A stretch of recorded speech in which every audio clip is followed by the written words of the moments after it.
Apa masalah kau bawa kereta laju? Kau tak nampak tu dekat situ ada selekor. Kau potong kereta aku, kau potong dekat 3 lain. Tak apa masalah kau? Memang saya nak potong abang. Jalan tu 3 lain saya nak jadikan 2 lain. Apa masalah jadi 2 lain pula? Sekarang kau ni apa masalah kau?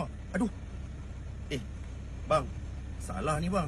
Sepatutnya saya yang kena ketuk kepala bang.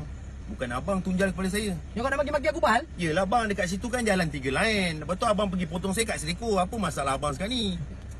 Suka hati aku lah. Aku nak buat jalan. Aku yang bawa. Aduh. Oh, sebenarnya salah bang. Sepatutnya saya yang kena ketuk kepala bang. Bukan abang tunjal kepada saya. Ni macam dah lain je ni bang. Okey, sekarang aku nak kau berambus. Berambus? Berambus. Tapi abang dah tunjal kepala saya. Habis kau nak apa sekarang? Bang. Bye.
Perempuan, apa masalah kau Kau dah nampak seekor lagi kau nak potong aku. Kau nak bunuh aku ke? Kau tak main dengan nyawa aku kau. Tak bang, tadi masa saya nak potong selekor tu tak ada. Saya nak potong je tiba-tiba ada. Bukan salah saya. Salah selekor tu. Selekor. Kau yang ke tepi, kau jangan gelak. Saya tak curang. Kau jangan kuraja dengan aku Tak masalah sekarang. Kau dah nampak kereta kat depan lagi kau nak himpit lagi. Kau nak potong ni. Kau himpit aku. Kau nak bunuh aku ke apa? Mana saya tahu bang. Masa saya nak potong tadi kereta tak ada. Saya nak potong tiba-tiba dia muncul. Bukan salah saya bang. Salah kereta tu. Kereta?